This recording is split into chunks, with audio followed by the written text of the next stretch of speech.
Hello and welcome to the retake of piano lesson number 15. The previous version got kind of screwed up from my webcam because my original digital camera that I was using broke on me, like the power source wouldn't work and then everything just kind of crashed. Then I tried using my webcam and then the audio randomly cuts in and out for some reason. I'm not really sure what's going on there. I tried diagnostics and whatnot, but that didn't work. So I had to wait and get a digital camera, a new one. I got a Sony Cybershot DSC W80, I think it is. So the video quality, audio quality is like way better, so I hope you guys appreciate that. Kind of bit my wallet a little bit, but what can you do, right?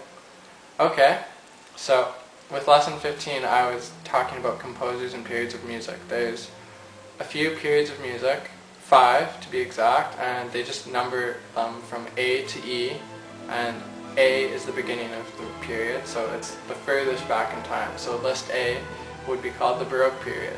The next period is called the Classical period. The next after that, list C, is called the Romantic era, or period, whatever you want to call it.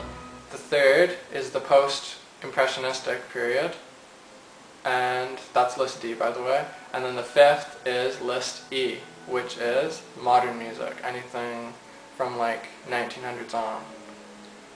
So now music has changed quite a bit between those periods. They each have their own distinct differences between each other, so when you guys are playing a song in one period and then you play another song in a different period, you actually have to play them differently. So this is the whole purpose of this video, is just so that you get the right whatever, like impression, whatever of the piece. Because if you play like a list C song, like you'd play a list A song,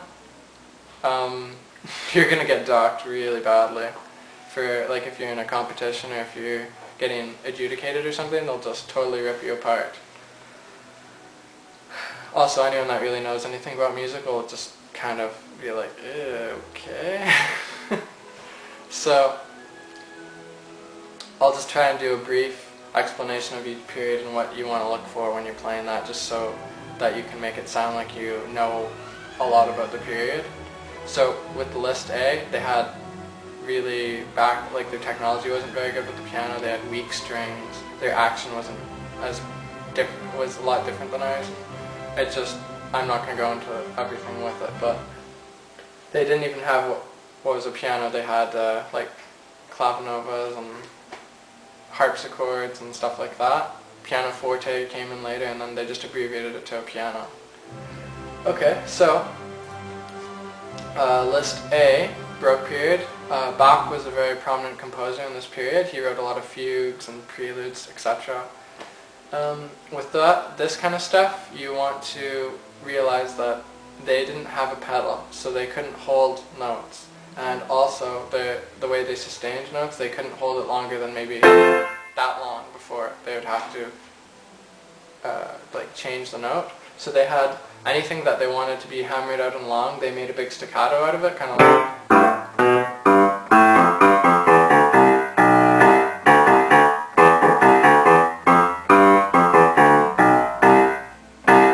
something like that. So anything long, you can assume that it's going to have to be short if it's in that period. So if it's between about 1600, so 1600 to about, like, I think it's 1785? I can't remember, something like that. So if it's anywhere in between those years, it's going to be a lot of Baroque stuff. That's what it's called, the Baroque period. So, and how they would get legato notes together is because they couldn't hold them for very long. If they wanted it to sound like it was joined together, they had to do it faster. So you would have a lot of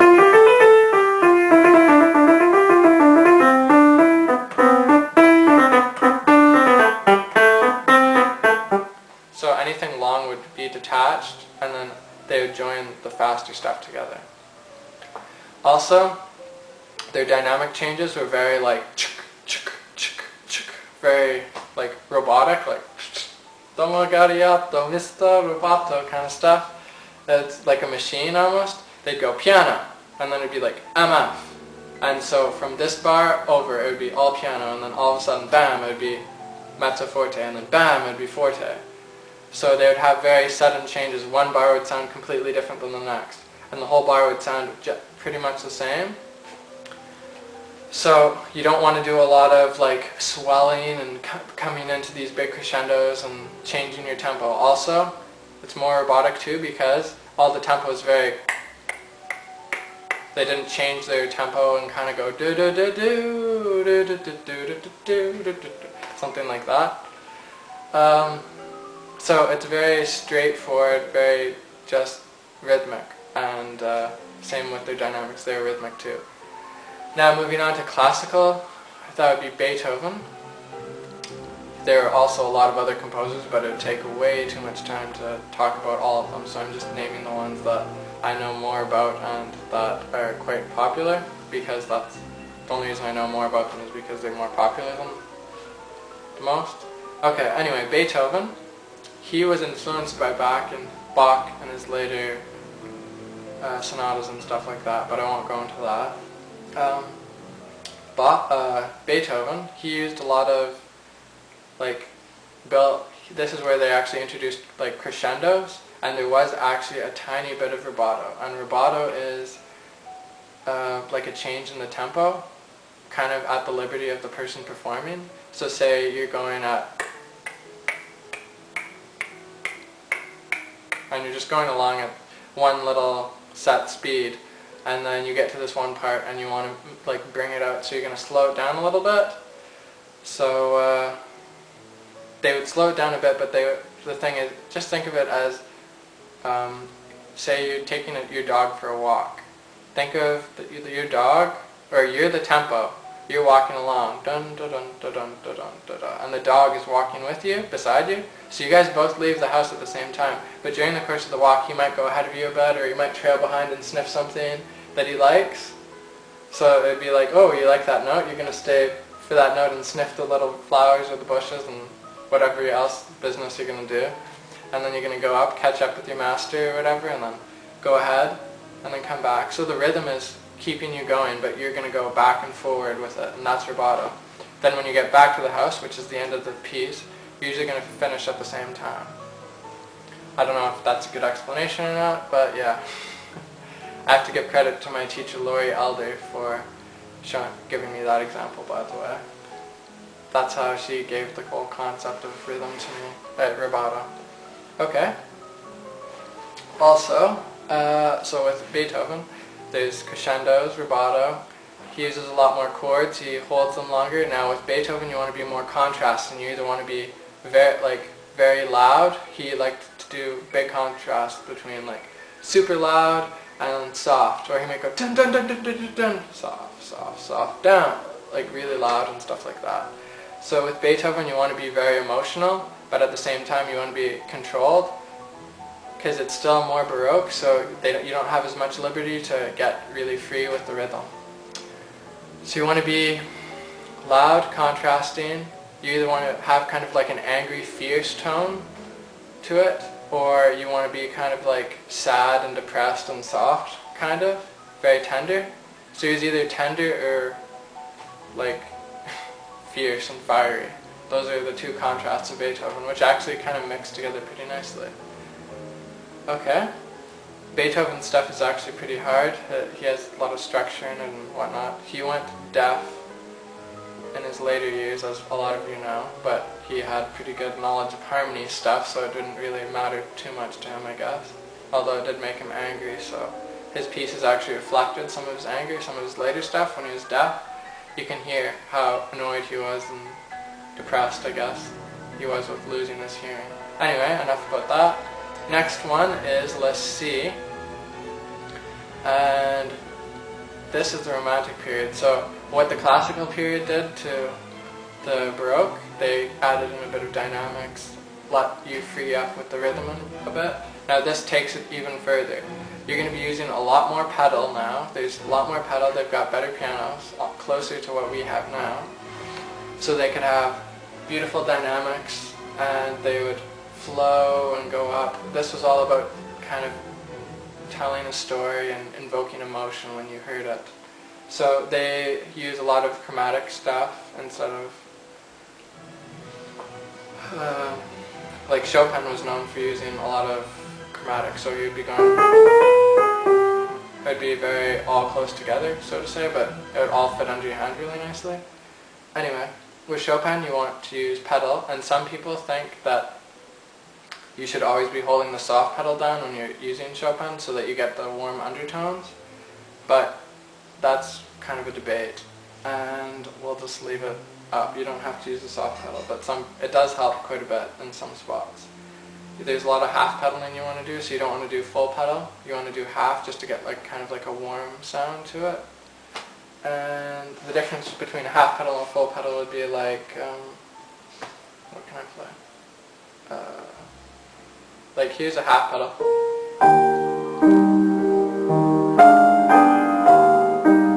And then full pedal. Like you can hear how it sounds blurrier and less focused, so you want just half the pedal instead of the full thing. You might want to dip down to half in a big moment or something, but then you want to taper off. So with Chopin, there's lots of rubato. Like you are totally, really free to like go with your rhythm, but of course it still has to be representative to the music. But you're allowed to like take extra time in spots and speed things up as long as it's not really over the top. Okay, next thing. So Chopin, I like Chopin a lot. He's my favorite actually. And I think that's about everything I can think of. That you just want to mix stuff together. You want it to sound smooth and just kind of play out of your heart when you're playing with them, because it's very like an emotional period. Now the next one, list D, the Postimpressionistic. This takes it even further. Now it's starting to get a bit too much. It's really crazy now. Now they're starting to put in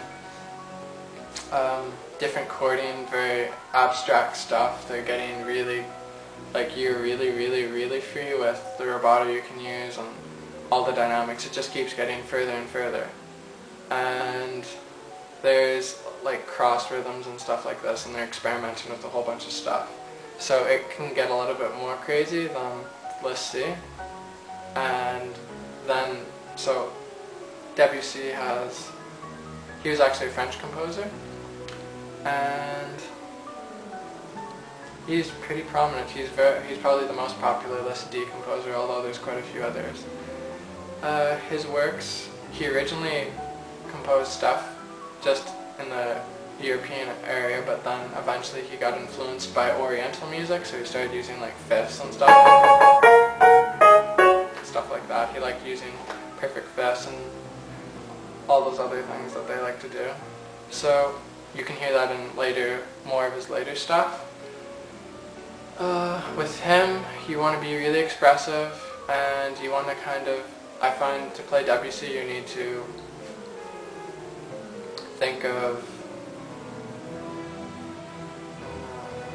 it'd be like if you're enjoying a meal, you want to linger in the nice, it's like you're devouring a cheesecake or something. It's just like, ah, yeah. So in the really nice moments and stuff like that, just kind of hold off and like let it all float and sound really nice. You don't usually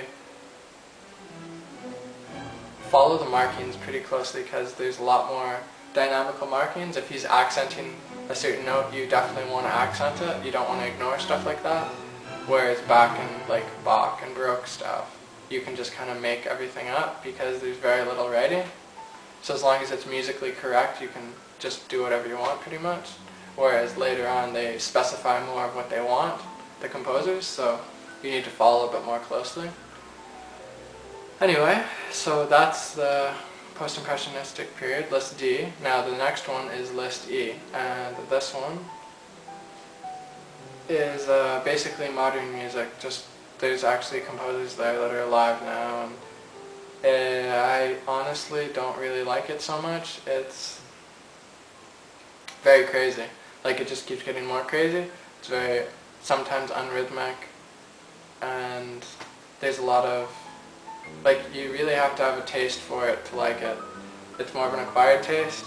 They've got a lot of dissonant chords, like they'd be like that's actually good. Stuff like that. They don't have really like basic chords, not like that's just like a one chord. Like they'll just throw out some crazy chord, and I've even seen a piece where they push the lid back on the grand piano, and then part of the piece is you actually have to pluck some strings on the piano inside. You're plucking them with your finger, and you have to make sure you get the right one or you'll strum across, and they've got very odd things going on. And so pretty much with that kind of stuff, you just follow the directions on the music. It's very directional, and sometimes they direct you to be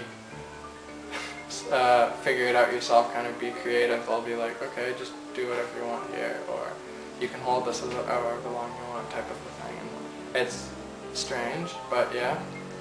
And then even further, they've gotten so crazy that there's my girlfriend Angela was telling me about this class she took, Music 301, where they're looking at really crazy places that music has gone, and apparently like they've got one piece where they have like a piece of fur on the piano attached to some paper, and then you have to pet the fur like in some weird way. You're like, oh yes, pet the fur.